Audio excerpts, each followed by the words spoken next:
ತೆಂಗಿನೆಣ್ಣೆಯೇ ನಮಗೆ ಯಾಕೆ ತುಂಬಾ ಇಂಪಾರ್ಟೆಂಟ್ ಆರೋಗ್ಯಕ್ಕೆ, ಇದ್ರ ಬಗ್ಗೆ ಒಂದು ಕ್ಲಾರಿಟಿ ಬೇಕು. ಇವತ್ತು ಈ ಬೆಳಕಿನ ಕೆಳಗೆ ಕೂತಿದ್ದೀವಿ. ಹೌದು, ಥಾಮಸ್ ಆಲ್ವಾ ಎಡಿಸನ್ ಅವರು ಈ ಬಲ್ಬ್ನ ಕಂಡಿಡಿದ್ರು ಅಂತ ಹೇಳ್ತೇವೆ. ಎಡಿಸನ್ ಅವ್ರಿಗೆ ಏನಾದ್ರೂ ಗ್ಯಾಸ್ಟ್ರಿಕ್ ಇದ್ದಿದ್ರೆ ಅಥವಾ ಅವರಿಗೆ ಏನಾದರೂ ಬೇರೆದಿದ್ದಿದ್ರೆ ಅವರು ಬಲ್ಬ್ ಕಂಡುಹಿಡಿತಿರ್ಲಿಲ್ಲ, ಮೋಸ್ಟ್ಲಿ ಮೆಡಿಸಿನ್ ಕಂಡುಹಿಡಿಯಬೇಕು. ಆಯುರ್ವೇದನ ನೀವು ತೀಕ್ಷ್ಣವಾಗಿ ಗಮನಿಸಿದ್ರೆ ಟೊಮೊಟೊ ಹಣ್ಣು ಮತ್ತು ಹುಣಸೆ ಹಣ್ಣು ಎರಡೂ ಕೂಡ ಒಂದೇ. ಆದರೆ ಆಯುರ್ವೇದ ಹುಣಸೆ ಹಣ್ಣನ್ನು ತುಂಬ ರೆಕಮೆಂಡ್ ಮಾಡುತ್ತೆ. ಸಾಸಿವೆ ಗಿಡ ಒಂದು 3 ತಿಂಗಳು ಬದುಕಿದ್ರೆ, ಸೂರ್ಯಕಾಂತಿ ಗಿಡ ಒಂದು 4 ತಿಂಗಳು ಬದುಕುತ್ತೆ, ಕಡಲೆಕಾಯಿ ಗಿಡ ಒಂದು 5 ತಿಂಗಳು ಬದುಕುತ್ತೆ. ಆದರೆ ಒಂದು ತೆಂಗಿನ ಗಿಡ ಎಷ್ಟು ವರ್ಷ ಬದುಕುತ್ತೆ ಅಂತ ನಾವು ನಿಮ್ಮನ್ನು ಕೇಳಿದ್ರೆ ಗೊತ್ತು. ಸುಮಾರು 500 ವರ್ಷದವರೆಗೂ ಒಂದು ತೆಂಗಿನ ಮರ ಬದುಕಿರೋ ಉದಾಹರಣೆಗಳು. ವಿಜ್ಞಾನಿಗಳು ಈ ಏಡಿ ಏನ್ ತಿಂತಿದೆ ಅನ್ನೋದನ್ನ ರಿಸರ್ಚ್ ಮಾಡಿದಾಗ ಆ ಏಡಿ ತೆಂಗಿನಕಾಯಿನ ತಿಂತಾ ಇರುತ್ತೆ. ಅದಕ್ಕೋಸ್ಕರ ಆ ಏಡಿಗೆ ಇಟ್ಟಿರೋ ಹೆಸರು ಕೋಕೋನಟ್ ಕ್ರಾಬ್ ಅಂತ. ಆ ಏಡಿನ ನೋಡಿದ್ರೆ ತುಂಬಾ ದಪ್ಪ, ನಿಮ್ಮ ಕೈನ ಈಸಿಯಾಗಿ ಕತ್ತರಿಸುತ್ತೆ. ಸಂದೀಪ್, ನಾವು ಜಗತ್ತನ್ನ ವಿರೋಧಿಸಕ್ಕಾಗಲ್ಲ. ನಾವು ಜಗತ್ತನ್ನ ವಿರೋಧಿಸಿದಲ್ಲಿ ಇಡೀ ಸಮಾಜವೇ ನಮ್ಮನ್ನು ವಿರೋಧಿಸಕ್ ಸ್ಟಾರ್ಟ್ ಆಗುತ್ತೆ. ಅಲ್ಯೂಮಿನಿಯಂ ಪಾತ್ರೆಯಲ್ಲಿ ಯಾರು ಉಪ್ಪು ಹುಳಿ ಖಾರವನ್ನ ಬೆರೆಸಿದ ಆಹಾರವನ್ನ ತಾವು ತಿಂತಿರೋ ಆ ಆಹಾರದ ಜೊತೆ ಅಲ್ಯೂಮಿನಿಯಂ ಸಿಲಿಕೇಟ್ ಅನ್ನೋ ಒಂದು ದ್ರಾವಣ ಬಿಡುಗಡೆ ಆಗುತ್ತೆ. ಆ ದ್ರಾವಣ ನೀವು ಜೈಲಿಗೆ ಹೋಗ್ಬೇಕಾದ್ರೆ ಹಿಂಗ್ ಹೋಗ್ತೀರಿ, ಜೈಲಿಂದ ಬರಬೇಕಾದ್ರೆ ಹಿಂಗ ಬರ್ತೀರಿ. ಇವತ್ತೇನಾಗಿದೆ, ಆ ಪೊಲ್ಯೂಷನ್ ಕಂಟಿನ್ಯೂ ಆಗ್ತಾ ಇದೆ. ಈ ಸಂದರ್ಭದಲ್ಲಿ ಆ ತಾಯಿ ಹಾಲಿನ ಗುಣ ಹೊಂದಿರುವ ಯಾವ್ದಾದ್ರು ಒಂದು ಉತ್ಪನ್ನ ಇದೆಯಾ ಅಂತಂದ್ರೆ ಅದು ಈ ಕೋಕೋನಟ್ ಆಯಿಲ್, ತೆಂಗಿನೆಣ್ಣೆ ಆಯಿಲ್. ಇರೋದು ಎಲ್ಲದೂ ವಿಷನೇ. ಸಕ್ಕರೆ ವಿಷ, ಮೈದಾ ವಿಷ, ಡಾಲ್ಡಾ ವಿಷ, ಅದಕ್ಕೆ ಹಾಕಿರೋ ಬಣ್ಣ ವಿಷ, ಎಲ್ಲ ವಿಷಗಳನ್ನ ಹಾಕಿ ಅದಕ್ಕೆ ದೀಪ ಹಚ್ಬಿಟ್ಟು 100 ವರ್ಷ ಬದುಕು ಮಗನೇ ಅಂತ ವಿಷನೇ ತಿನ್ಸಿ ಆರೈಸ್ತಾ ಇದಾರಲ್ಲ ಜನ. ಇದು ನಂಗೆ ನಗು ಬರ್ತಿರುತ್ತೆ. ನನ್ನ ವಂಶದ ಯಾವ ಸದಸ್ಯರು ಚಿಕನ್ನ ತಿಂದೆ ಹೋದಾಗ ನಾನ್ ತಿಂದ್ರೆ ಅದು ಅರ್ಗಲ್ಲ. ಇದು ಸೈನ್ಸ್ ನ ಹೇಳ್ತಾರೆ. ಪ್ರಿಯ ವೀಕ್ಷಕರೇ ನಮಸ್ಕಾರ. ಕಾರ್ಯಕ್ರಮವನ್ನ ನೋಡಿ ಸುಮ್ಮನಾಗಬೇಡಿ, ನಮ್ಮ ವಾಹಿನಿಯನ್ನ ಸಬ್ಸ್ಕ್ರೈಬ್ ಮಾಡ್ಕೊಳ್ಳಿ. ಹಾಯ್ ಹಲೋ ನಮಸ್ಕಾರ ವೀಕ್ಷಕರೇ, ನಾನು ಸಂದೀಪ್ ಶೆಟ್ಟಿ, ಹೆಗ್ಗದ್ದೆ. ಇದು ಹೆಗ್ಗದ್ದೆ ಸ್ಟುಡಿಯೋ. ವೀಕ್ಷಕರೇ, ಹೆಗ್ಗದ್ದೆ ಸ್ಟುಡಿಯೋದಲ್ಲಿ ನೀವು ಈಗಾಗಲೇ ಆರೋಗ್ಯದ ವಿಚಾರವಾಗಿ ಅನೇಕ ಕಾರ್ಯಕ್ರಮಗಳನ್ನು ನೋಡಿದ್ದೀರಾ. ಸೊ ಆರೋಗ್ಯ ಅಂತ ಹೇಳಿದ ತಕ್ಷಣ ಸುಮಾರು ಜನ ಕಿವಿ ನೆಟ್ಟಗೆ ಮಾಡಿಕೊಂಡು ಸಂದೀಪ್ ಅವರು ಏನು ಹೇಳ್ಬೋದು, ಒಂದು ಕಾರ್ಯಕ್ರಮ ಅಂತ ಹೇಳಿದ್ರೆ ಅದು ಆರೋಗ್ಯಕ್ಕೆ ಬೆಸ್ಟ್ ಕಾರ್ಯಕ್ರಮ ಅಂತ ಹೇಳಿದ್ರೆ ಹೆಗ್ಗದ್ದೆ ಸ್ಟುಡಿಯೋ ಅಂತ ನೋಡುವವರನ್ನ ನಾನು ನೋಡಿದ್ದೀನಿ. ದಾರಿ ಮಧ್ಯೆ ನಾನೆಲ್ಲಾದರೂ ಸಿಕ್ಕಿದ್ರೆ ಅವರಿಗಿರುವಂಥ ಡೌಟ್ಸ್ಗಳನ್ನು ಕೇಳುವವರನ್ನು ಕೂಡ ನೋಡಿದ್ದೀನಿ. ಇವತ್ತಿನ ಒಂದು ಕಾರ್ಯಕ್ರಮವನ್ನು ನೀವೆಲ್ಲ ಕಂಪ್ಲೀಟಾಗಿ ನೋಡಬೇಕು. ಇವತ್ತು ಮಾತ್ರ ಅಲ್ಲ, ಇದು ನಾಳೆಗೂ ಕೂಡ ಜಾಸ್ತಿ ಬಿತ್ತರ ಆಗ್ಬೋದು, ನಾಡಿದ್ದು ಬಿತ್ತರ ಆಗ್ಬೋದು, ಗೊತ್ತಿಲ್ಲ ನನಗೆ. ಇದು ಎಲ್ಲಿವರೆಗೆ ಕರ್ಕೊಂಡು ಹೋಗುತ್ತೆ ನನಗೆ ಗೊತ್ತಿಲ್ಲ. ಅದೇನೋ ಹೇಳ್ತೀವಲ್ಲ, ದಾರಿ ಸವೆಯುವ ತನಕ ನಮ್ಮ ಮೆರವಣಿಗೆ ಇರಬೇಕಂತೆ. ಹಾಗೆ ಈ ಕಾರ್ಯಕ್ರಮವನ್ನು ನಾವು ಆರೋಗ್ಯದ ಕಳಕಳಿಯನ್ನು ಇಟ್ಕೊಂಡೇ ಪ್ರಾರಂಭ ಮಾಡ್ತಾ ಇರುವಂಥದ್ದು. ನಾನೀಗ ಸದ್ಯಕ್ಕೆ ಅರಸೀಕೆರೆಗೆ ಬಂದಿದ್ದೀನಿ. ಅರಸೀಕೆರೆಯಲ್ಲಿ ಬಹಳ ಮುಖ್ಯವಾಗಿ ಎಣ್ಣೆಯ ಬಗ್ಗೆ, ಅಂದರೆ ತೆಂಗಿನೆಣ್ಣೆ, ವರ್ಜಿನ್ ಎಣ್ಣೆ. ನೀವೇನಾದರೂ ಕೇಳಿದಿರಾ? ತೆಂಗಿನ ಎಣ್ಣೆಯನ್ನು ನೀವೆಲ್ಲ ಕೇಳಿರ್ಬೋದು. ಆದರೆ ಇವತ್ತು ಫಸ್ಟ್ ಟೈಮ್ ವರ್ಜಿನ್ ಎಣ್ಣೆಯ ಬಗ್ಗೆ ಒಂದಿಷ್ಟು ಮಾಹಿತಿಯನ್ನು ಕೊಡೋರಿದ್ದೀವಿ. ಸೊ ಈ ಬಗ್ಗೆ ಮಾತಾಡೋದಕ್ಕೆ ನಮ್ಮ ಹೆಗ್ಗದ್ದೆ ಸ್ಟುಡಿಯೋದಲ್ಲಿ ಇವತ್ತು ಎಣ್ಣೆಯ ಬಗ್ಗೆ ಒಂದಿಷ್ಟು ವರ್ಷಗಳಿಂದ ವೈಜ್ಞಾನಿಕವಾಗಿ ವಿಶ್ಲೇಷಣೆಯನ್ನು ಮಾಡಿ ಸಮಾಜದ ಜನರಿಗೆ ಆರೋಗ್ಯ ಎಷ್ಟು ಇಂಪಾರ್ಟೆಂಟ್ ಆಗಿರುತ್ತೆ, ಆರೋಗ್ಯದ ಹಿಂದೆ ಎಣ್ಣೆಯ ಪಾತ್ರ ಎಷ್ಟು ಇರುತ್ತೆ ಅನ್ನೋದ್ರ ಬಗ್ಗೆ ಎಲ್ಲ ಒಂದಿಷ್ಟು ಕೂಲಂಕುಷವಾದ ಮಾಹಿತಿಯನ್ನು ಕೊಟ್ಟು ಪ್ರತಿ ಮನೆಗೂ ಕೂಡ ವರ್ಜಿನ್ ಎಣ್ಣೆಯನ್ನು ತಲುಪಿಸುವ ಜವಾಬ್ದಾರಿಯನ್ನು ಹೊತ್ತಿರುವಂತಹ ಗುರುಲಿಂಗಯ್ಯ ಅವರು ನನ್ನ ಕಾರ್ಯಕ್ರಮದಲ್ಲಿ ಜಾಯ್ನ್ ಆಗಿದ್ದಾರೆ. ಬನ್ನಿ, ನಿಮ್ಮೆಲ್ಲರ ಪರವಾಗಿ ಅವರನ್ನ ಇವತ್ತಿನ ಕಾರ್ಯಕ್ರಮಕ್ಕೆ ಆತ್ಮೀಯವಾದ ಸ್ವಾಗತವನ್ನು ಕೊಡ್ತಾ ಇದ್ದೀನಿ. ಸರ್, ಕಾರ್ಯಕ್ರಮ ನಮಸ್ತೆ ಸರ್. ಬಹಳ ಖುಷಿ ಆಯ್ತು. ನಮಗೂ ಅರಸೀಕೆರೆಗೆ ಬಂದು ನಿಮ್ಮನ್ನ ಇವತ್ತು ಭೇಟಿ ಮಾಡ್ತಾ ಇರೋದು, ಅದು ನಿಮ್ಮ ಮನೆಯಲ್ಲಿ ಹೆಗ್ಗದ್ದೆ ಸ್ಟುಡಿಯೋ ಇವತ್ತಿದೆ. ನನಗೊಂದು ಹೋಪ್ ಇದೆ ಸರ್, 100% ಈ ಕಾರ್ಯಕ್ರಮ ಪ್ರತಿಯೊಬ್ಬರಿಗೂ ಇಷ್ಟ ಆಗುತ್ತೆ. ಯಾಕಂದ್ರೆ ನಿಮ್ಮ ಜೊತೆಗೆ ನಾನು ಒನ್ ಅವರ್ ಕಳೆದಿರ್ಬೋದು. ಆ 1 ಅವರಲ್ಲೇ ಸಿಕ್ಕಾಪಟ್ಟೆ ಇಷ್ಟ ಆಗ್ಬಿಟ್ರಿ. ಆರೋಗ್ಯದ ಬಗ್ಗೆ ನಿಮ್ಗಿರುವ ಮುತುವರ್ಜಿ, ಕಾಳಜಿ ನಿಮ್ಮ ಮನೆಯಲ್ಲಿ ನೋಡಿದ್ರೆ ಗೊತ್ತಾಗುತ್ತೆ ಎಷ್ಟು ಒಳ್ಳೆಯ ನೆಮ್ಮದಿಯ ಆರೋಗ್ಯ ಇರಬೇಕು ಅಂತ. ಅಂದ್ರೆ ಆರೋಗ್ಯ ಅಂದ್ರೆ ದೇಹಕ್ಕೆ ಮಾತ್ರ ಅಲ್ಲ, ಮನಸ್ಸಿಗೂ ಕೂಡ ಆರೋಗ್ಯ ಬೇಕಂತೆ. ಸೊ ಹಾಗಾಗಿ ಇದೆಲ್ಲದ್ರ ಬಗ್ಗೆ ಒಂದಿಷ್ಟು ಮಾತಾಡಬೇಕು. ಅದಕ್ಕೂ ಮುಖ್ಯವಾಗಿ ನೀವು ಈಗ ನನಗೆ ವರ್ಜಿನ್ ಎಣ್ಣೆಯ ಬಗ್ಗೆ ಹೇಳಿದ್ರಿ, ತೆಂಗಿನ ಎಣ್ಣೆಯ ಬಗ್ಗೆ ಹೇಳಿದ್ರಿ. ನಾವೆಲ್ಲ ಕರಾವಳಿಯವರು ಸರ್, ನಾವು ತೆಂಗಿನ ಎಣ್ಣೆಯನ್ನೇ ಜಾಸ್ತಿ ಉಪಯೋಗ ಮಾಡ್ತಿದ್ದಿದ್ದು. ಆದ್ರೆ ಆ ಭಾಗದ ತೆಂಗಿನ ಎಣ್ಣೆಗೂ ಸಿಟಿಯ ಮಂದಿಗೆ ಇಷ್ಟ ಆಗುವಂತ ತೆಂಗಿನ ಎಣ್ಣೆಗೂ ಅಲ್ಲಿರುವಂತ ಆ ಭಾಗದ ಎಣ್ಣೆಯ ಸ್ಮೆಲ್ಗೂ ಇಲ್ಲಿ ತಗೊಳ್ಳುವಂತ ಎಣ್ಣೆಯ ಸ್ಮೆಲ್ಗೆ ಎಲ್ಲೋ ವ್ಯತ್ಯಾಸ ಇದೆ. ಮತ್ತೆ ಅದು ಅಲ್ಲಿನ ಪೀಪಲ್ಗಳಿಗೆ ಅದು ಇಷ್ಟ ಆಗ್ಬೋದು, ಆದ್ರೆ ಇಲ್ಲಿ ಅದು ಬೇರೆ ತರ ಅನಿಸ್ಬೋದು. ನಾನು ತಿನ್ನೋದೇ ಇಲ್ಲ, ಒಂಥರ ಸ್ಮೆಲ್ ಬರುತ್ತೆ, ಈ ತರ ಎಲ್ಲ ಚೇಂಜಸ್ ಆಗುತ್ತೆ.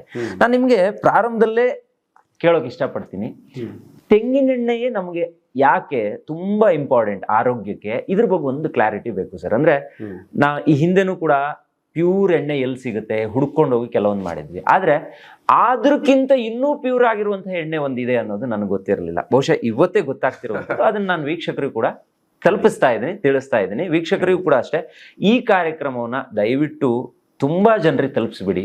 ಅದು ನಿಮ್ಮೇಲೆ ಬಿಟ್ಟಿದ್ದೀವಿ, ಶೇರ್ ಮಾಡಿ ಅಂತ ಹೇಳೋಕೆ ಇಷ್ಟಪಡ್ತೀನಿ. ಯಾಕಂದ್ರೆ ಇದು ಸಿಕ್ಕಾಪಟ್ಟೆ ನಾಲೆಜಬಲ್ ಪ್ರೋಗ್ರಾಮ್. ಇದು 100% ಪ್ರತಿಯೊಬ್ರು ತಿಳ್ಕೊಬೇಕು. ಸರ್, ತೆಂಗಿನ ಎಣ್ಣೆ ಬಗ್ಗೆ ಹೇಳಿ, ಇದನ್ನ ಯಾಕೆ ನಾವು ಬಳಕೆ ಮಾಡಬೇಕು ಅನ್ನೋದ್ರ ಬಗ್ಗೆ ಹೇಳಿ. ತೆಂಗಿನ ಎಣ್ಣೆಯಲ್ಲೂ ವೆರೈಟಿ ಇರುತ್ತಾ ಅನ್ನೋದ್ರ ಬಗ್ಗೆ ಒಂದು ಕ್ಲಾರಿಟಿ ಕೊಡಿ. ಖಂಡಿತ ಸರ್. ಮೊದಲನೇದಾಗಿ ನಿಮಗೆ ತುಂಬ ಹೃದಯದ ಧನ್ಯವಾದ. Thank you sir. ಯಾಕೆ ಅಂತಂದ್ರೆ ನೋಡಿ, ಆರೋಗ್ಯ ಅಂತ ಬಂದಾಗ ನಿಮಗೆ ನಾನು ಎಷ್ಟು ದುಡ್ಡು ಕೊಟ್ಟರು ಅದು ನಿಮ್ಮ ಕೈಲಿರಲ್ಲ. ಕೊಟ್ಟ ದುಡ್ಡು ಕೈಲೂ ಇರಲ್ಲ.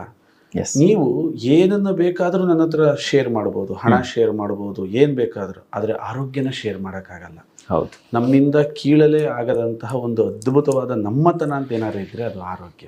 ನಾನು ಹಲವಾರು ಕಡೆ ಮಾತಾಡ್ಬೇಕಾದ್ರೆ ಒಂದು ಮಾತನ್ನ ತಿಳಿಸ್ತಾ ಇರ್ತೀನಿ. ಈ ಜಗತ್ತಲ್ಲಿ ಏನೇನು ಅದ್ಭುತ ಸೃಷ್ಟಿಯಾಗಿದೆಯಲ್ಲ, ಅದು ಯಾರಿಂದ ಅಂದ್ರೆ ಆರೋಗ್ಯವಂತರಿಂದ. ಒಂದು ಮಾತನ್ನ ನಿಮಗೆ ಹೇಳಕ್ ಇಷ್ಟಪಡ್ತೀನಿ. ಇವತ್ತು ಈ ಬೆಳಕಿನ ಕೆಳಗೆ ಕೂತಿದ್ದೀವಿ. ಥಾಮಸ್ ಆಲ್ವಾ ಎಡಿಸನ್ ಅವರು ಈ ಬಲ್ಬ್ನ ಕಂಡಿಡಿದ್ರು ಅಂತ ಹೇಳ್ತೀವಿ.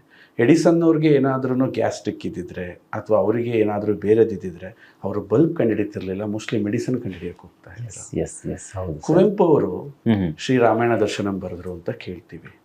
ಯಾಕೆ ಅಂಥ ಸುಂದರವಾದ ಕಾವ್ಯ, ಮಲೆಗಳಲ್ಲಿ ಮದುಮಗಳು, ಶಿವರಾಮ ಕಾರಂತರ ಕಾವ್ಯಗಳು, ಇವೆಲ್ಲ ನಾವು ಓದಿದಾಗ ಅಂದ್ಕೋತಾ ಇರ್ತೀವಿ ಇದು ಸೃಷ್ಟಿಯಾಗಕ್ಕೆ ಕಾರಣ ಏನು ಅಂತ. ಉತ್ತಮವಾದ ಆರೋಗ್ಯ. ಇವತ್ತು ಜನ ಏನ್ ಮಾಡ್ತಾ ಇದ್ದಾರೆ, ದುಡ್ಡಿನಿಂದ ಹೊಡ್ತಾರೆ. ಆದ್ರೆ ದುಡ್ಡಿನ ಮುಂದೆ ಇರ್ತಕ್ಕಂಥ ಆರೋಗ್ಯದ ಬಗ್ಗೆ ಸ್ವಲ್ಪ ಯೋಚನೆ ಮಾಡ್ಬಿಟ್ರೆ ಅದರಂತ ದೊಡ್ಡದು ಯಾವುದೂ ಇಲ್ಲ. ಬನ್ನಿ, ನೀವು ಇವತ್ತು ಕ್ವಶನ್ ನನಗೆ ಬಹಳ ಒಳ್ಳೆ ಪವರ್ಫುಲ್ ಕ್ವಶನ್ ಕೇಳಿದ್ದೀರಿ, ತೆಂಗಿನ ಎಣ್ಣೆನೇ ಯಾಕೆ ತಿನ್ಬೇಕು ಅಂತ. ನೋಡಿ ಸಂದೀಪ್, ಇವತ್ತಿನ ಪ್ರಪಂಚ ಹೇಗಿದೆ ಅಂತಂದ್ರೆ, ನಾನು ಕೊಡ್ತಕ್ಕಂಥ ದುಡ್ಡಿಗೆ ಎಕ್ಸ್ಟ್ರಾ ಏನ್ ಸಿಗುತ್ತೆ ಅಂತ ನಾವು ನೋಡ್ತೀವಿ. ಫ್ರೀ ಇದೆಯಾ ಅಂತ ನೋಡಿ, ಫ್ರೀ ಇದೆಯಾ, ಎಕ್ಸ್ಟ್ರಾ ಇದೆಯಾ. ಈಗ ಮಾರ್ಕೆಟಿಂಗ್ ಟ್ರೆಂಡ್ ಕೂಡ ಹಂಗೆ ಆಗಿದೆ. ಯಾವ ಥರ ಇದೆ ಅಂತಂದ್ರೆ, ಈ ಕಾರ್ ತಗೊಳ್ಳಿ 5 ವರ್ಷ ಎಕ್ಸ್ಟ್ರಾ ವಾರಂಟಿ ಕೊಡ್ತೀವಿ, ನಮ್ಮ ಹತ್ರ ನೀವು ಈ ಸೋಪ್ ತಗೊಂಡ್ರೆ ಇನ್ನೊಂದು ಸೋಪ್ ಫ್ರೀ ಕೊಡ್ತೀವಿ. ಕರೆಕ್ಟ್ ಸಂದೀಪ್, ನಾನು ನಿಮಗೇನಾದರೂ ಆಫರ್ ಮಾಡಿದ್ರೆ ನೀವು ತೆಂಗಿನ ಎಣ್ಣೆನ ತಿನ್ನಿ ಇನ್ನೂ 20 ವರ್ಷ ಎಕ್ಸ್ಟ್ರಾ ಬದುಕ್ತೀರಾ ಅಂತ ಹೇಳಿದ್ರೆ ನಿಮಗೆ ಎಷ್ಟು ಖುಷಿ ಆಗತ್ತೆ ಅಂದ್ರೆ, ಏನು ವಸ್ತು ಆಫರ್ ಮಾಡ್ಬೋದು, ಆದ್ರೆ ಲೈಫ್ನೇ ಆಫರ್ ಮಾಡ್ತಕ್ಕಂಥ ಕೆಲಸ ಇದು. ಆಶ್ಚರ್ಯ ಆಗತ್ತೆ. ಈಗ ನನ್ನ ಪ್ರತಿ ಮಾತಿಗೆ ನಾನು ವೈಜ್ಞಾನಿಕ ವಿಶ್ಲೇಷಣೆಯನ್ನ ಕೊಡ್ತಾ ಹೋಗ್ತೀನಿ. ನೋಡಿ ಸಂದೀಪ್, ನಿಮ್ಮಲ್ಲಿ ಜೀನ್ಸ್ ಇದೆ. ಹೌದು. ಅದೇ ತರ ಪ್ರತಿಯೊಂದು ಗಿಡದಲ್ಲೂ ಕೂಡ ಒಂದು ಜೀನ್ಸ್ ಇರುತ್ತೆ. ಆ ಗಿಡದಲ್ಲಿ ಇರ್ತಕ್ಕಂತಹ ಜೀನ್ಸ್ ಏನಿರುತ್ತೆ ಅದು ಮನುಷ್ಯನ ಮೇಲೆ ಪ್ರಭಾವ ಬೀರ್ತಕ್ಕಂಥ ಸಾಧ್ಯತೆಗಳು ಜಾಸ್ತಿ ಇರುತ್ತೆ. ಆಯುರ್ವೇದನ ನೀವು ತೀಕ್ಷ್ಣವಾಗಿ ಗಮನಿಸಿದ್ರೆ ಟೊಮೊಟೊ ಹಣ್ಣು ಮತ್ತು ಹುಣಸೆ ಹಣ್ಣು ಎರಡೂ ಕೂಡ ಒಂದೇ. ಆದರೆ ಆಯುರ್ವೇದ ಹುಣಸೆ ಹಣ್ಣನ್ನ ತುಂಬಾ ರೆಕಮೆಂಡ್ ಮಾಡುತ್ತೆ. ಯಾಕೆ ಅಂತ ನೋಡಿದ್ರೆ ಎರಡು ಹುಳಿನೇ, ಎರಡರಿಂದನೂ ಸಾಂಬಾರ್ ಆಗುತ್ತೆ, ಎರಡರಿಂದನೂ ಚಿತ್ರಾನ್ನ ಆಗುತ್ತೆ. ಆದ್ರೆ ಹುಣಸೆ ಹಣ್ಣು ಯಾಕೆ ಅಂತಂದ್ರೆ, ಟೊಮೊಟೊ ಹಣ್ಣು ಕೇವಲ 3 ರಿಂದ 4 ತಿಂಗಳು ಬದುಕ್ತಕ್ಕಂತಹ ಗಿಡ. ಟೊಮೊಟೊ ಗಿಡಕ್ಕೆ ಈಸಿಯಾಗಿ ರೋಗಗಳು ಬರುತ್ತೆ. ಬಿಸಿಲನ್ನ ಅತಿಯಾಗಿ ಸಹಿಸೋ ಶಕ್ತಿ ಇಲ್ಲ, ಮಳೆಯನ್ನ ಅತಿಯಾಗಿ ಸಹಿಸೋ ಶಕ್ತಿ ಇಲ್ಲ. ಯಾವ್ದಾದ್ರೂ ಒಬ್ಬ ಮನುಷ್ಯ ಹೋದ್ರೆ ಒಂದು ಟೊಮೊಟೊ ಗಿಡನ ಹೀಗೆ ಕಿತ್ತು ತೆಗಿಬೋದು. ಆದರೆ ಒಂದು ಹುಣಸೆ ಮರದ ಆಯಸ್ಸನ್ನ ನೋಡಿದ್ರೆ 1000 ವರ್ಷ ಬದುಕುತ್ತೆ. ಹುಣಸೆ ಮರನ ಯಾರು ಈಸಿಯಾಗಿ ಕೀಳಕ್ಕಾಗಲ್ಲ. ಬಿಸಿಲಿರ್ಲಿ, ಚಳಿ ಇರಲಿ, ಮಳೆ ಇರಲಿ, ಅಂದ್ರೆ ಹುಣಸೆ ಮರದ ಆ ಸ್ವಾಭಾವಿಕ ಗುಣಗಳು ಆ ಹುಣಸೆ ಕಾಯಲ್ಲಿ ಇರೋದ್ರಿಂದ ಅದನ್ನ ತಿನ್ನೋದ್ರಿಂದ ಮನುಷ್ಯನ ಮೇಲೆ ಪ್ರಭಾವ ಬೀರುತ್ತೆ ಅನ್ನೋದು ವೈಜ್ಞಾನಿಕ ವಿಶ್ಲೇಷಣೆ ಸಂದೀಪ್. ಈಗ ಬನ್ನಿ, ಎಣ್ಣೆಗಳ ಬಗ್ಗೆ ನಾನು ಸೂರ್ಯಕಾಂತಿ ಎಣ್ಣೆ ಕೆಟ್ಟದ್ದು, ಕಡಲೆಕಾಯಿ ಎಣ್ಣೆ ಕೆಟ್ಟದ್ದು ಅಂತ ಖಂಡಿತ ನಾನು ತಿಳ್ಸಕ್ ಇಷ್ಟಪಡಲ್ಲ. ಯಾಕೆಂದ್ರೆ ಪ್ರತಿಯೊಂದು ಬೆಳೆ ಬೆಳೀತಕ್ಕಂಥ ಬೆಳೆಗಾರರಿದ್ದಾರೆ. ಆದ್ರೆ ಸಾಸಿವೆ ಗಿಡ ಒಂದು 3 ತಿಂಗಳು ಬದುಕಿದ್ರೆ, ಸೂರ್ಯಕಾಂತಿ ಗಿಡ ಒಂದು 4 ತಿಂಗಳು ಬದುಕುತ್ತೆ, ಕಡಲೆಕಾಯಿ ಗಿಡ ಒಂದು 5 ತಿಂಗಳು ಬದುಕುತ್ತೆ. ಆದ್ರೆ ಒಂದು ತೆಂಗಿನ ಗಿಡ ಎಷ್ಟು ವರ್ಷ ಬದುಕುತ್ತೆ ಅಂತ ನಾವು ನಿಮ್ಮನ್ನು ಕೇಳಿದ್ರೆ ಗೊತ್ತು. ಸುಮಾರು 500 ವರ್ಷದವರೆಗೂ ಒಂದು ತೆಂಗಿನ ಮರ ಬದುಕಿರೋ ಉದಾಹರಣೆಗಳು. ಸೊ ತೆಂಗಿನ ಮರದಿಂದ ಇದನ್ನ ತಿನ್ನೋದ್ರಿಂದ ನನ್ನ ಆಯಸ್ಸು ವೃದ್ಧಿ ಆಗುತ್ತೆ ಅನ್ನೋದಕ್ಕೆ ಒಂದು ಜೀವಿ ನಮಗೆ ಬಹಳ ಮಾರ್ಗದರ್ಶನ ಕೊಡುತ್ತೆ. ಇವತ್ತು ವೀಕ್ಷಕರು ಎಲ್ಲರ ಕೈಲೂ ಫೋನ್ ಇರುತ್ತೆ. ಸೊ ಅವ್ರು ಈಸಿಯಾಗಿ ಇದನ್ನ ಸರ್ಚ್ ಮಾಡಿ ಕೂಡ ನೋಡ್ಬೋದು. ನಿಮಗೆ ಏಡಿಗಳು ಗೊತ್ತಿರ್ಬೋದು. ಕರಾವಳಿ ಭಾಗದವರಿಗೆ ಏಡಿ ಒಂದು 100% ಗೊತ್ತಿರುತ್ತೆ. ಅದು ಈಗ ಮಳೆಗಾಲ ಬೇರೆ, ಫಸ್ಟ್ ಮಳೆ ಬಂದ್ರೆ ಏಡಿಗಳು ಜಾಸ್ತಿ ಸಿಗ್ತವೆ. ಏಡಿ 2 ತರ ಇರುತ್ತೆ. ನಮ್ಮಲ್ಲಿ ಗದ್ದೆಗಳಲ್ಲೂ ಕೂಡ ಏಡಿಗಳು ನಮ್ಮ ಕಡೆ ಬರುತ್ತೆ. ಅದರ ದೇಹದ ತೂಕ ಒಂದು 25 ರಿಂದ 30 ಗ್ರಾಮ್ ತೂಕ ಇರುತ್ತೆ. ಸೀಸನ್ ಅಲ್ಲಿ ಒಂದು 2-3 ತಿಂಗಳು ಅಷ್ಟೇ ಅದರ ಲೈಫ್ ಸೈಕಲ್, ಅದು ಮುಗಿದು ಹೋಗುತ್ತೆ. ನಿಮ್ಮಲ್ಲಿ ಸಮುದ್ರ ಏಡಿಗಳು ಅಂತ ಬರ್ತವೆ. ಹೌದು. ಅವು ಸುಮಾರು 1 kg ತೂಗ್ತವೆ. ಹ್ಮ್. ಹತ್ತತ್ರ ಅದರ ದೇಹದ ತೂಕದ ಮೇಲೆ ಅದು 1-2 ವರ್ಷ ಬದುಕುತ್ತೆ. ಪೆಸಿಫಿಕ್ ಕಂಟ್ರಿನಲ್ಲಿ ಒಂದು ಜಾತಿಯ ಏಡಿಗಳು ಕಂಡು ಬರ್ತವೆ. ಆ ಏಡಿಗಳು ತೂಕದಲ್ಲಿ ಒಂದೊಂದು 30 kg ವರೆಗೂ ತೂಗ್ತಿರ್ತವೆ. ಅದರ ಜೀವನ ಸೈಕಲ್ ಅಂತ ಏನ್ ಕರಿತೀವಿ, ಲೈಫ್ ಸೈಕಲ್ ಅಂತ ಏನ್ ಕರಿತೀವಿ, 50 ವರ್ಷದವರೆಗೂ ಬದುಕ್ತಿರುತ್ತೆ ಸಂದೀಪ್. ವಿಜ್ಞಾನಿಗಳಿಗೆ ಆಶ್ಚರ್ಯ ಆಗುತ್ತೆ, ಇದರ ಜಾತಿಯ ಎಲ್ಲಾ ಏಡಿಗಳು ಇಷ್ಟು ಜಲ್ದಿ ತಮ್ಮ ಲೈಫ್ ಅನ್ನ ಮುಗಿಸಿದ್ರೆ ಇದು ಒಂದು ಜಾತಿಯ ಏಡಿ ಯಾಕೆ ಇಷ್ಟು ದಿನ ಬದುಕುತ್ತೆ ಅಂತ ಅಂದಾಗ ವಿಜ್ಞಾನದಲ್ಲಿ ವೆರಿ ಸಿಂಪಲ್. ನೀವು ಯಾವುದು ಚೆನ್ನಾಗಿ ಪರ್ಫಾರ್ಮೆನ್ಸ್ ಮಾಡುತ್ತೋ ಅದ್ರ ಇನ್ಪುಟ್ನ ಚೆಕ್ ಮಾಡ್ತೀವಿ. ನೀವು ಎಷ್ಟು ರ್ಯಾಂಕ್ ಕೊಡೋದ್ರಿ ಅಂದ್ರೆ ಯಾವ ಸ್ಕೂಲ್ ಅಂತ ಚೆಕ್ ಮಾಡ್ತೀವಿ. ಹೌದು. ಈ ಮೊಬೈಲ್ ತುಂಬಾ ಚೆನ್ನಾಗಿ ಚಾರ್ಜ್ ಆಗುತ್ತೆ, ಯಾವ ಕರೆಂಟ್. ಬೈಕ್ ಚೆನ್ನಾಗಿ ಮೈಲೇಜ್ ಬರುತ್ತೆ ಅಂದ್ರೆ ಯಾವ ಪೆಟ್ರೋಲ್. ಸಿಂಪಲ್. ಅದೇ ತರ ವಿಜ್ಞಾನದಲ್ಲಿ ವಿಜ್ಞಾನಿಗಳು ಈ ಏಡಿ ಏನ್ ತಿಂತಿದೆ ಅನ್ನೋದನ್ನ ರಿಸರ್ಚ್ ಮಾಡಿದಾಗ ಆ ಏಡಿ ತೆಂಗಿನಕಾಯಿನ ತಿಂತಾ ಇರುತ್ತೆ.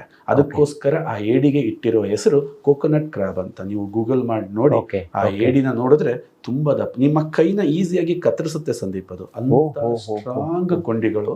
ಅದು ಎಂತ ಬುದ್ಧಿವಂತ ಏಡಿ ಅಂದ್ರೆ ತೆಂಗಿನಕಾಯಿನ ತಿನ್ಲಿಕ್ಕೆ ತೆಂಗಿನ ಮರದಿಂದ ಕಾಯಿನ ಕಿತ್ತು ಕೆಳಗಾಕತ್ತೆ. ಅದು ಒಡೆಯ ತನಕ ಮೇಲಿಂದ ಕೆಳಗಾಕಿ ಆ ತೆಂಗಿನಕಾಯಿನ ತಿನ್ನುತ್ತೆ. ಆ ಬುದ್ಧಿವಂತಿಕೆ ಅದೆಲ್ಲದೂ ಕೂಡ ತೆಂಗಿನಕಾಯಿಯಿಂದ ಬಂದಿದೆ ಅನ್ನೋದು ಒಂದು ವಾದ. ಇದರ ಜೊತೆಗೆ ವೈಜ್ಞಾನಿಕ ವಿಶ್ಲೇಷಣೆಗಳನ್ನ ನಾನು ತಿಳಿಸಕ್ಕೆ ಇಷ್ಟಪಡ್ತೀನಿ. ಸೊ ನಮ್ಮ ದೇಶದಲ್ಲಿ ಅತ್ಯಂತ ಹೆಚ್ಚು ದೀರ್ಘಾಯುಷಿಗಳಿರುವ ರಾಜ್ಯ ಯಾವುದು ಅಂತ ನೀವು ಕೇಳಿದ್ರೆ ಅದು ಕೇರಳ. ಯಾಕೆಂದ್ರೆ ಕೇರಳದಲ್ಲಿ ತಿಂತಕ್ಕಂಥದ್ದು ತೆಂಗಿನೆಣ್ಣೆ. ಇಷ್ಟು ವೈಜ್ಞಾನಿಕ ಯಾಕೆ ತೆಂಗಿನೆಣ್ಣೆನ ತಿನ್ಬೇಕು, ಯಾರಿಗೆ ದೀರ್ಘಾಯುಷಿಗಳಾಗಬೇಕು ಅನ್ನೋ ಆಸೆ ಇದೆಯೋ ಅವರು ತೆಂಗಿನೆಣ್ಣೆನ ಖಂಡಿತ ತಿನ್ಬೇಕು ಅಂತ ಹೇಳಿ. ನೋಡಿ, ಯಾಕೆ ತೆಂಗಿನೆಣ್ಣೆ ತಿನ್ಬೇಕು ಅಂತ. ಈಗ ನಾವು ಎಷ್ಟೋ ವರ್ಷಗಳಿಂದ ತೆಂಗಿನೆಣ್ಣೆಯನ್ನು ಯೂಸ್ ಮಾಡ್ತಾ ಇದ್ದೀವಿ. ನಾವು ಎಲ್ಲಿವರೆಗೆ ಮಾರು ಹೋಗಿದೀವಿ ಅಂತ ಹೇಳಿದ್ರೆ, ಈಗ ನಾನೇ ಒಬ್ಬ ಕರಾವಳಿ ಭಾಗದವನಾಗಿ ಅಥವಾ ಒಂದು ಹಳ್ಳಿಯ ಹುಡುಗ ಆಗಿ ನಾವು ಇವತ್ತು ನೋಡ್ತಾ ಇರೋದು ಹೇಗಿದೆ ಅಂತ ಹೇಳಿದ್ರೆ, ತಲೆಗೆ ಹಾಕೋದಕ್ಕೆ ಮಾತ್ರ ಎಣ್ಣೆಯನ್ನ ಯೂಸ್ ಮಾಡ್ತಿದ್ದೀವಿ.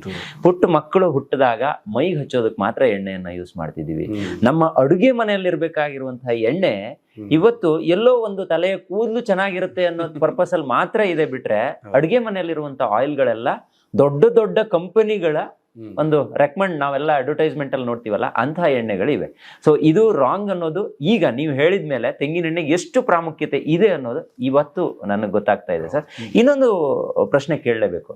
ಈಗ ನಮ್ಮೆಲ್ಲರಿಗೂ ಕೂಡ ಇವತ್ತು ಚಾಲೆಂಜಿಂಗ್ ಆಗ್ತಾ ಇರೋದು ರೋಗ ನಿರೋಧಕ ಶಕ್ತಿ. ಅಂದ್ರೆ ನಮ್ಮಲ್ಲಿ ತುಂಬಾ ಪೊಲ್ಯೂಷನ್ ಆಗ್ತಾ ಇದೆ. ನಾವು ಯಾವುದನ್ನು ಕೂಡ ನೆಟ್ಟಗಾಗಿ ಇಟ್ಕೊಂಡಿಲ್ಲ ಸರ್, ಎಲ್ಲವನ್ನ ಹಾಳು ಮಾಡ್ಕೊಂಡಿದ್ವಿ. ಪರಿಸರ ಅನ್ನೋದು ಇವತ್ತು ಕ್ಷಣಿಕ ಆಗ್ಬಿಟ್ಟಿದೆ. ನಮ್ಮಲ್ಲಿ ಇಲ್ವೇ ಇಲ್ಲ ಇವತ್ತು ಪರಿಸರ. ಎಲ್ಲ ಕಿತ್ತು ರೋಡ್ಗಳು, ಅಥವಾ ಈಗ ಮೆಟ್ರೋ ಸಿಟಿ ಅಂತ ಬಂದ್ಮೇಲೆ ಬೆಂಗಳೂರು ಅಂತ ಸಿಟಿಲೇ ಎಷ್ಟೊಂದು ಮರಗಳನ್ನ ನಾವು ಕಡ್ದು ಹಾಕ್ಬಿಟ್ವಿ. ಆದ್ರೆ ನಾನು ಎಲ್ಲೋ ಕೇಳಿದ್ದೆ, ತೆಂಗಿನೆಣ್ಣೆಗೆ ರೋಗ ನಿರೋಧಕ ಶಕ್ತಿಯನ್ನ ಉಲ್ಬಣ ಮಾಡುವಂತ ಶಕ್ತಿ ಇದೆ ಅನ್ನೋದು ಗೊತ್ತಿರುವಂತ ಮ್ಯಾಟ್ರು. ಸೊ ಇದು ಹೌದಾ, ನಿಜವಾಗ್ಲೂ ಆ ಪ್ರಮಾಣದಲ್ಲಿ ವರ್ಕ್ ಆಗುತ್ತಾ ತೆಂಗಿನೆಣ್ಣೆ? ಸಂದೀಪ್, ಎಂತ ಅದ್ಭುತ ಪ್ರಶ್ನೆ ಕೇಳಿದ್ರಿ ಅಂತಂದ್ರೆ, ಈ ವಿಚಾರವಾಗಿ ನಾನು ಒಂದು ಕಾಲೇಜಲ್ಲಿ 2.5 ಗಂಟೆ ಲೆಕ್ಚರಿಂಗ್ ಕೊಟ್ಟಿದ್ದೆ ರೋಗ ನಿರೋಧಕ ಶಕ್ತಿಯ ಬಗ್ಗೆ. ಜಾಗೃತಗೊಳಿಸಿದಿರಿ, ಥ್ಯಾಂಕ್ ಯು ಸೋ ಮಚ್. ಅದ್ಭುತವಾದ ಪ್ರಶ್ನೆ ಇದು. ಬನ್ನಿ, ಇವತ್ತೇನಾಗ್ತಿದೆ, ಜಗತ್ತು ಬೆಳೀತಾ ಇದೆ. ನಾವು ಜಗತ್ತನ್ನ ವಿರೋಧಿಸಕ್ಕಾಗಲ್ಲ. ನಾವು ಜಗತ್ತನ್ನ ವಿರೋಧಿಸಿದಲ್ಲಿ ಇಡೀ ಸಮಾಜವೇ ನಮ್ಮನ್ನು ವಿರೋಧಿಸಕ್ ಸ್ಟಾರ್ಟ್ ಆಗುತ್ತೆ. ಟೂತ್ ಪೇಸ್ಟ್ ನ ನೀವು ಅವಾಯ್ಡ್ ಮಾಡಕ್ಕಾಗಲ್ಲ. ಬೇವಿನ ಕಡ್ಡಿಲಿ ನೀವೇನಾದ್ರೂ ಹಲ್ ತಿಕ್ಕಕ್ ಹೋದ್ರೆ ನಿಮ್ಮ ಮನೆಯವರೇ ನಿಮ್ಮನ್ನ ಆಚೆ ಕಳಿಸೋಂತ ಸಂದರ್ಭ. 100%. ಅದು ಶಿಲಾಯುಗದ ವ್ಯಕ್ತಿನ ಮದುವೆ. ಕೇಳಲಿಕ್ಕೆ ಚಂದ, ಅನುಸರಿಸ್ಲಿಕ್ಕೆ ತುಂಬಾ ಕಷ್ಟ. ನೋಡಿ, ಇವತ್ತು ರೋಗ ನಿರೋಧಕ ಶಕ್ತಿ ಹೇಗೆ ಜನಗಳು ನಿರಾತಂಕವಾಗಿದ್ದಾರೆ ಅಂತಂದ್ರೆ, ಅವ್ರ ದೇಹಕ್ಕೆ ವಿಷಗಳು ಹೇಗೆ ಪ್ರವೇಶ ಆಗ್ತಿದೆ ಅನ್ನೋದೇ ಅವ್ರಿಗೆ ಗೊತ್ತಾಗ್ತಾ ಇದೆ. ನಿಮಗೊಂದು ಇಂಟ್ರೆಸ್ಟಿಂಗ್ ಸ್ಟೋರಿ ಹೇಳ್ತೀನಿ, ಆನಂತರ ಇದಕ್ಕೆ ಖಂಡಿತ ಸರ್. ಫಸ್ಟ್ ಆಫ್ ಆಲ್, ಹಿಂದೆ ಸ್ವತಂತ್ರ ಹೋರಾಟಗಾರರನ್ನ ಜೈಲಿಗೆ ಹಾಕ್ತಾ ಇದ್ರು. ಕ್ರಾಂತಿಕಾರಿಗಳು, ಸಂಗೊಳ್ಳಿ ರಾಯಣ್ಣನವ್ರು ಇರ್ಬೋದು, ಭಗತ್ ಸಿಂಗ್ ಅವ್ರು ಇರ್ಬೋದು. ಬ್ರಿಟಿಷರು ಆ ಟೈಮಲ್ಲಿ ಒಂದು ಆಯುಧನ ಹಾಕೋತಾರೆ. ಯಾಕೆಂದ್ರೆ ಕ್ರಾಂತಿಕಾರಿಗಳನ್ನ ಮಟ್ಟ ಹಾಕ್ಬೇಕು ಅಂದ್ರೆ ಅವ್ರನ್ನ ತಗೊಂಡೋಗಿ ಅವ್ರೂರಲ್ಲೇ ಗಲ್ಲಿಗೆ ಏರಿಸ್ಬೇಕು. ಅದನ್ನು ನೋಡಿದಂತಹ ಜನ ಎದುರಿ ಮತ್ತೆ ಯಾರು ಕ್ರಾಂತಿಕಾರಿಗಳು ಬರಲ್ಲ, ಇದು ಬ್ರಿಟಿಷರ ತಂತ್ರ ಆಗಿತ್ತು. ಆದ್ರೆ ಅದು ಫೇಲ್ ಆಯ್ತು. ಯಾಕೆಂದ್ರೆ ಅವ್ರು ಹೋಗಿ ಗಲ್ಲಿಗೆ ಹಾಕ್ದಾಗ ಅದನ್ನ ನೋಡಿದಂತ 100 ಜನ ಕ್ರಾಂತಿಕಾರಿಗಳು ರಕ್ತ ಕುದಿಯಕ್ ಸ್ಟಾರ್ಟ್ ಆಯ್ತು. ಇವನ್ ಯಾಕೆ ಸತ್ತ, ಇವನ್ ಸತ್ತಿದ್ ನಮಿಗೋಸ್ಕರ, ಇನ್ನೂ ಕ್ರಾಂತಿಕಾರಿಗಳು.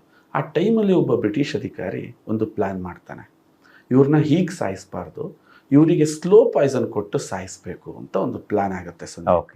ಆ ಟೈಮಲ್ಲಿ ಇಂಟ್ರೊಡ್ಯೂಸ್ ಆದಂತಹ ಒಂದು ಪಾತ್ರೆ ಅಲ್ಯೂಮಿನಿಯಂ. ಅಲ್ಯೂಮಿನಿಯಂ ಪಾತ್ರೆಯಲ್ಲಿ ಯಾರು ಉಪ್ಪು ಹುಳಿ ಖಾರವನ್ನು ಬೆರೆಸಿದ ಆಹಾರವನ್ನು ತಾವು ತಿಂತಿರೋ ಆ ಆಹಾರದ ಜೊತೆ ಅಲ್ಯೂಮಿನಿಯಂ ಸಿಲಿಕೇಟ್ ಅನ್ನೋ ಒಂದು ದ್ರಾವಣ ಬಿಡುಗಡೆ ಆಗುತ್ತೆ. ಆ ದ್ರಾವಣ ನೀವು ಜೈಲಿಗೆ ಹೋಗ್ಬೇಕಾದ್ರೆ ಹಿಂಗ್ ಹೋಗ್ತೀರಿ, ಜೈಲಿಂದ ಬರಬೇಕಾದ್ರೆ ಹಿಂಗ್ ಬರ್ತೀರಿ. ಇದು ಬ್ರಿಟಿಷರು ಅವರನ್ನ ಒಂದು ಕ್ರಾಂತಿಕಾರಿಗಳನ್ನ ತಗ್ಗಿಸ್ಲಿಕ್ಕೆ ಮಾಡಿದಂತಹ ಒಂದು ಉಪಯೋಗ. ಬ್ರಿಟಿಷ್ ರೋಗ ಆಯ್ತು, ಸ್ವತಂತ್ರ ಒಂದು ಎಷ್ಟು ವರ್ಷ ಆಯ್ತು, ಇವತ್ತು ಎಲ್ಲೆಲ್ಲೂ ಅಲ್ಯೂಮಿನಿಯಂ ಪಾತ್ರೆಗಳೇ ಇದಾವೆ. ನಾನು ಇದನ್ನ ತಪ್ಸಿ ಅಂತಲ್ಲ, ತಪ್ಸಕ್ಕಾಗಲ್ಲ ಅಂತ ನಾನು ಹೇಳಕ್ಕೆ ಟ್ರೈ ಮಾಡ್ತಾ ಇದ್ದೀನಿ. ಯಾವ್ದಾದ್ರು ಹೋಟೆಲ್ಗೆ ಹೋಗ್ಬಿಟ್ಟು ಸಂದೀಪ್, ನಿಮ್ಮಲ್ಲಿ ಅಲ್ಯೂಮಿನಿಯಂ ಪಾತ್ರೆ ಇಲ್ಲದೇ ಇರೋ ಅಡುಗೆ ಇದೆಯಾ ಅಂತ ಕೇಳಿದ್ರೆ ನೀವು ದಯವಿಟ್ಟು ನಮ್ಮ ಹೋಟ್ಲಿಗೆ ಬರಬೇಡಿ ಅಂತ ಹೇಳೋ ಮಾತುಗಳು ಜಾಸ್ತಿ. ಮದುವೆಗಳು, ಸಮಾರಂಭಗಳು, ಅಂದರೆ ಎಲ್ಲ ಕಡೆಯಿಂದ ವಿಷ ವಿಷ ವಿಷ ವಿಷ ಇವತ್ತು ಮನುಷ್ಯನಿಗೆ ಸೇರ್ತಾ ಇದೆ. ಇದಕ್ಕಿರೋ ಪರಿಹಾರ ಏನು ಸಂದೀಪ್? ನಾವು ಊಟ ಮಾಡ್ದಂಗೆ ಇರೋಕ್ಕಾಗಲ್ಲ, ನೀರು ಕುಡಿದಂಗೆ ಇರೋಕ್ಕಾಗಲ್ಲ, ಗಾಳಿ ವಿಷ, ನೀರು ವಿಷ. ಇದಕ್ಕಿರೋದೊಂದೇ ನಮ್ಮಲ್ಲಿ ಭಗವಂತ ಕೊಟ್ಟಿರ್ತಕ್ಕಂಥ ಒಂದು ರೋಗ ನಿರೋಧಕ ಶಕ್ತಿನ ಹೆಚ್ಚಿಸ್ಕೋಬೇಕು. ಈ ರೋಗ ನಿರೋಧಕ ಶಕ್ತಿನ ಹೆಚ್ಚಿಸ್ಕೊಳ್ಳಿಕ್ಕೆ ಭೂಮಿ ಮೇಲೆ ನಮಗೆ ಎರಡೇ ಅವಕಾಶ ಇದೆ. ಮೊದಲನೇ ಅವಕಾಶ, ನಾನು ಮಗುವಾಗಿ ಹುಟ್ಟಿದಾಗ ಅದು ತಾಯಿ ಹಾಲಿನ ಮುಖಾಂತರ ನಾವು ಪಡಿತೀವಿ. ಯಾಕೆ ಅಂತಂದ್ರೆ ಹುಟ್ಟಿದಂತಹ ಮಗುಗೆ ಯಾವುದೇ ಆಹಾರಗಳನ್ನ ಅರಗಿಸಿಕೊಳ್ಳುವ ಶಕ್ತಿ ಇರಲ್ಲ. ಆ ಮಗುಗೆ ಏನ್ ತಿಂದ್ರೂ ಕೂಡ ಆ ಮಗು ಫೇಲ್ ಆಗುತ್ತೆ. ಆ ಸಂದರ್ಭದಲ್ಲಿ ಭಗವಂತ ತಾಯಿಯ ಎದೆ ಹಾಲು ಅಂತ ಕೊಟ್ಟಿದ್ದಾನೆ. ಯಾಕೆಂದ್ರೆ ಆ ತಾಯಿಯ ಎದೆ ಹಾಲನ್ನ ಮಗು ತನ್ನ ಬಾಯಿಯ ಜೊಲ್ಲಿನ ರಸದಲ್ಲಿ ಇಟ್ಕೊಂಡ್ರೆ ಸಾಕು, ಅದು ಕರಗಿ ಮಗುವಿನ ದೇಹಕ್ಕೆ ಶಕ್ತಿಯನ್ನ ಕೊಡುತ್ತೆ. ನೋಡಿ ಎಂತ ಅದ್ಭುತ! ಬಾಯಲ್ಲಿ ಆಹಾರ ಅರಗಿಸುವಂತ ಆಹಾರನೇ ದೇವರು ಮಾಡಿಕೊಟ್ಟಿದ್ದಾನೆ. ಅದನ್ನ ಕುಡಿದು ಕುಡಿದು ಕುಡಿದು ಆ ಮಗು ಈ ಪೊಲ್ಯೂಟೆಡ್ ಪ್ರಪಂಚಕ್ಕೆ ಹೊಂದಿ ಆ ಮಗು ದೊಡ್ಡದಾಗ್ತಾ ಬಂದು ಬೆಳೆಯುತ್ತೆ. ತಾಯಿಯ ಹಾಲು ಕೇವಲ ಇಂದಿನ ದಿನಗಳಲ್ಲಿ 1 ವರ್ಷ, 2 ವರ್ಷ, ಕೆಲವರು 3 ವರ್ಷದ ತನಕ ಕುಡಿತಿದ್ದವರು ಇದ್ದಾರೆ. ಸಾಕಾಗಿತ್ತು ಸಂದೀಪ್, ಯಾಕೆಂದ್ರೆ ಪ್ರಪಂಚ ಪೊಲ್ಯೂಷನ್ ಆಗಿರ್ಲಿಲ್ಲ. ಇವತ್ತೇನಾಗಿದೆ, ಆ ಪೊಲ್ಯೂಷನ್ ಕಂಟಿನ್ಯೂ ಆಗ್ತಾ ಇದೆ. ಈ ಸಂದರ್ಭದಲ್ಲಿ ಆ ತಾಯಿ ಹಾಲಿನ ಗುಣ ಹೊಂದಿರುವ ಯಾವ್ದಾದ್ರು ಒಂದು ಉತ್ಪನ್ನ ಇದೆಯಾ ಅಂತಂದ್ರೆ ಅದು ಈ ಕೋಕೋನಟ್ ಆಯಿಲ್, ತೆಂಗಿನೆಣ್ಣೆ ಆಗಿದೆ. ಯಾಕೆಂದ್ರೆ ಇದರಲ್ಲಿ 53% ಸೋಡಿಯಂ ಮಾನೋಲಾರಿಕ್ ಆಸಿಡ್ ಇದೆ ಸಂದೀಪ್. ಅಂದ್ರೆ ಇದು 1 ಲೀಟರ್ನ ದಯವಿಟ್ಟು ನೀವು ಆ ಎಣ್ಣೆಗೆ ಹೋಲ್ಸಕ್ ಹೋಗ್ಬೇಡಿ. ಇದರಲ್ಲಿ 530 ಗ್ರಾಮ್ ಸೋಡಿಯಂ ಮಾನೋಲಾರಿಕ್ ಆಸಿಡ್ ಇದೆ. ಅಂದ್ರೆ ಅರ್ಥ ಮಾಡಿ, 1 ಲೀಟರ್ ಎಣ್ಣೆ ನಿಮ್ಮ ದೇಹನ ಪ್ರವೇಶಿಸ್ತು ಅಂತಂದ್ರೆ ಇನ್ನೆಷ್ಟು ಮಟ್ಟದ ರೋಗ ನಿರೋಧಕ ಶಕ್ತಿಯನ್ನ ಜಾಸ್ತಿ ಮಾಡುತ್ತೆ. ಇದಕ್ಕೆ ಇನ್ನೊಂದು ಇಂಟ್ರೆಸ್ಟಿಂಗ್ ಸಬ್ಜೆಕ್ಟ್ ನಾನು ಹೇಳ್ತೀನಿ ಸಂದೀಪ್, ಇದನ್ನ ನಮ್ಮ ವೀಕ್ಷಕರು ದಯವಿಟ್ಟು ಗಮನಿಸಬೇಕು. ಸಂದೀಪ್, ಇವತ್ತು ಮಾರ್ಕೆಟ್ ಅಲ್ಲಿ ತುಂಬಾ ಮೆಡಿಸಿನ್ಸ್ ಬಂದಿದೆ. ನಾನು ಯಾವ ಮೆಡಿಸಿನ್ಸ್ನೂ ವಿರೋಧಿಸಲ್ಲ, ಆದ್ರೆ ನಾನು ವೈಜ್ಞಾನಿಕವಾಗಿ ಕೆಲವು ಪ್ರಶ್ನೆಗಳು ಕೇಳ್ತೀನಿ, ಆ ಪ್ರಶ್ನೆಗೆ ಉತ್ತರ ಕೊಡಿ ಅಂತ ಹೇಳ್ತೀನಿ. ನಿಮ್ಮ ಕಾರ್ಯಕ್ರಮನ ಸುಮಾರು ಜನ ಡಾಕ್ಟರ್ಸ್ ಕೂಡ ನೋಡ್ತಿರ್ಬೋದು. ನಾನು ತುಂಬಾ ಖುಷಿ ಪಡ್ತೀನಿ. ಯಾಕೆಂದ್ರೆ ವೈದ್ಯರಲ್ಲೂ ಕೂಡ ಇವತ್ತು ಎಷ್ಟು ಪ್ರಜ್ಞಾವಂತ ವೈದ್ಯರು ಬರ್ತಾ ಇದ್ದಾರೆ ಅಂತಂದ್ರೆ I am really proud of. ಅಂದ್ರೆ ಎಲ್ಲಿ ಈ ಅಂಧಕಾರ ಸಂಭವಿಸುತ್ತೋ ಅಲ್ಲಿ ಶ್ರೀಕೃಷ್ಣ ನಾನೇ ಮತ್ತೆ ವಾಪಸ್ ಹುಟ್ಟು ಬರ್ತೀನಿ ಅಂತ ಹೇಳ್ತಾರೋ, ಹಂಗೆ ಇವತ್ತು ಎಷ್ಟೋ ಜನ ಡಾಕ್ಟರ್ ಸ್ವಯಂ ಪ್ರೇರಿತವಾಗಿ ಇದನ್ನ ಟೀಚ್ ಮಾಡ್ತಾ ಇದ್ದಾರೆ. It's really proud moment. ಈ ಮೂಮೆಂಟ್ ನಾನು ಪ್ರೌಡ್ ಮೂಮೆಂಟ್ ಅಂತ ಹೇಳಕ್ ಇಷ್ಟಪಡ್ತೀನಿ. ಇದೇ 20 ವರ್ಷದಿಂದ ಡಾಕ್ಟರ್ಗಳಿಗೆ ಮಾತಾಡ್ತಾ ಇರಲಿಲ್ಲ. ಸಂದೀಪ್, ಯಾವುದೇ ಆಹಾರ ನಿಮ್ಮ ದೇಹದಲ್ಲಿ ಅರಗಬೇಕು ಅಂತಂದ್ರೆ ಅದು ನಿಮ್ಮ ಜೆನೆಟಿಕಲಿ ಡಿಸೈಡ್ ಆಗಿರುತ್ತೆ. ಫಸ್ಟ್ ಅರ್ಥ ಮಾಡ್ಕೊಳ್ಳಿ. ಅರ್ಥ ಆಗಂಗೆ ಹೇಳ್ತೀನಿ, ವೀಕ್ಷಕರು ಕನ್ಫ್ಯೂಸ್ ಆಗ್ಬಾರ್ದು. ಜೆನೆಟಿಕಲಿ ಅಂದ್ರೆ ಏನು ನೋಡಿ ಸಂದೀಪ್, ನಾನು ನಿಮಗೊಂದು ಕಡೆ ಕೇಕ್ ಇಡ್ತೀನಿ, ಇನ್ನೊಂದು ಕಡೆ ಒಂದು ನಿಮ್ಮ ಕರಾವಳಿಯ ಭಾಗದ ಒಂದು ಸ್ವೀಟ್ ಗೋಧಿ ಪಾಯಸ ಏನೋ ನಮ್ಮ ಪೂರ್ತಿ ಆಕರ್ಷಣೆ ಕೇಕ್ ಕಡೆಗೆ ಹೋಗುತ್ತೆ. ಯಾಕೆ? ನೋಡ್ಲಿಕ್ಕೆ ಚೆನ್ನಾಗಿದೆ, ಕ್ರೀಮಿ ಆಗಿದೆ, ಟೇಸ್ಟಿ ಆಗಿದೆ. ತಗೊಂಡು ಕೇಕ್ನ ಬಾಯಿಗೆ ಇಡ್ತೀರಾ, ಇಟ್ಟ 10 ನಿಮಿಷದಲ್ಲೇ ನಿಮ್ಮ ಹೊಟ್ಟೆ ನುಲಿಯಕ್ಕೆ ಸ್ಟಾರ್ಟ್ ಆಗುತ್ತೆ. ಇನ್ನ ಅರ್ಧ ಗಂಟೆ ಬಿಟ್ಟು ಇನ್ನೊಂದು ಪೀಸ್ ಕೇಕ್ನ ನಿಮಗೆ ರೆಕಮೆಂಡ್ ಮಾಡಿದ್ರೆ ನೀವು ಅದನ್ನು ತಿನ್ನಲ್ಲ. ಅಕಸ್ಮಾತ್ ತಿಂದ್ರೂ ಕೂಡ ನಿಮಗದು ಹೆರಿಟೇಟ್ ಆಗುತ್ತೆ. 1 ಗಂಟೆ ಬಿಟ್ಟು ಇನ್ನೊಂದು ಪೀಸ್ ಕೇಕ್ನ ಕೊಟ್ರಿ ಅಂತಂದ್ರೆ ನೀವು ವಾಮಿಟ್ನೇ ಮಾಡ್ತೀರಾ. ಅಬ್ಸರ್ವ್ ಮಾಡಿ. ಇದು ಪಿಜ್ಜಾ ಆಗಿರ್ಬೋದು, ಬರ್ಗರ್ ಆಗಿರ್ಬೋದು, ಇವತ್ತಿನ ಆಧುನಿಕ ಪ್ರತಿಯೊಂದು ಫುಡ್ಗಳನ್ನು ನಮ್ಮ ದೇಹ ಒಂದ್ಸರಿ ಆಸೆಲ್ ತಿಂತೀರಿ, ಮತ್ತೆ ರಿಪೀಟ್ ತಿನ್ನಕ್ಕಾಗಲ್ಲ. ಅದೇ ಗೋಧಿ ಪಾಯಸನ ತಿನ್ನಿ, ನಿಮ್ಗೇನೂ ಆಗಲ್ಲ. ಅದೇ ಅನ್ನ ಸಾರನ್ನ ನೀವು 3 ಹೊತ್ತು ತಿಂತೀರಾ, ಏನೂ ಆಗಲ್ಲ. ಯಾಕೆ ಗೊತ್ತಾ ಸಂದೀಪ್?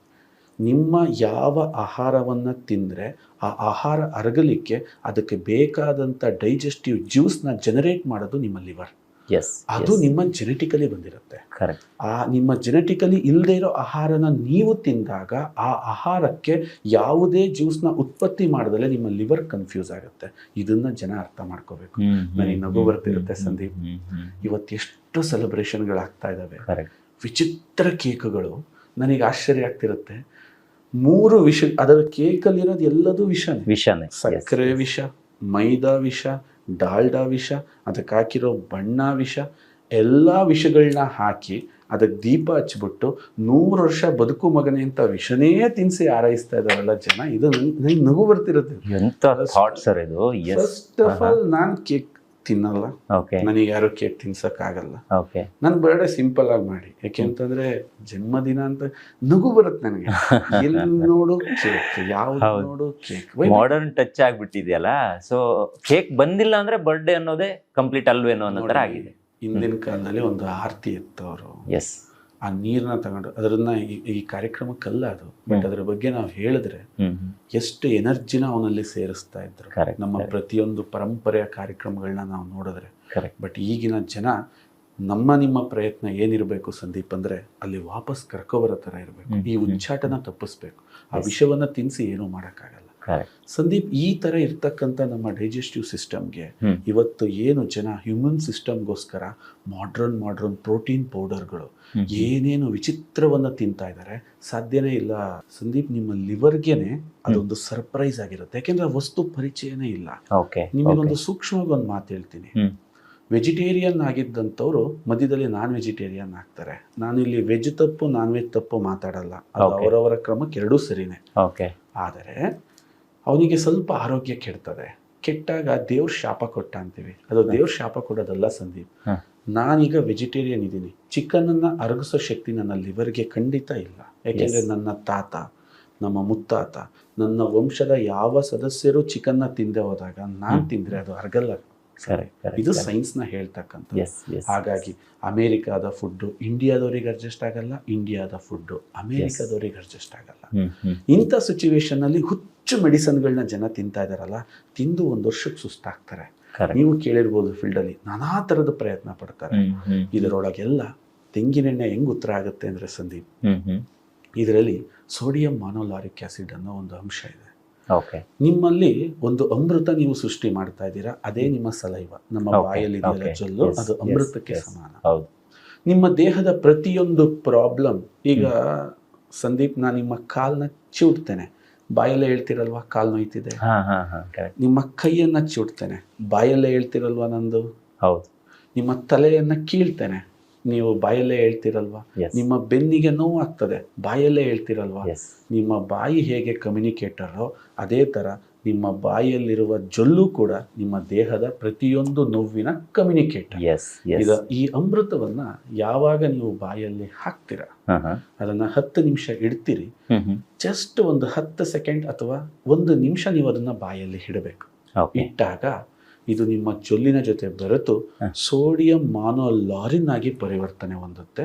ಅದು ಮನುಷ್ಯನ ದೇಹದಲ್ಲಿ ರೋಗ ನಿರೋಧಕ ಶಕ್ತಿ ಕಟ್ಟುವ ಇಟ್ಟಿಗೆ. ಇಷ್ಟ ಅರ್ಥ ಮಾಡ್ಕೊಳ್ಳಿ. ಇದು 10 ನಿಮಿಷದಲ್ಲಿ ನಿಮ್ಮ ದೇಹದ ಎಲ್ಲಾ ಭಾಗಕ್ಕೆ ಸ್ಪ್ರೆಡ್ ಆಗುತ್ತೆ.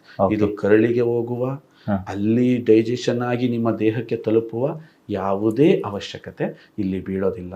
ಅಂತ ಅಮೃತ ಈ ತೆಂಗಿನ ಎಣ್ಣೆ ಅಂತ ಹೇಳಕ್ಕೆ.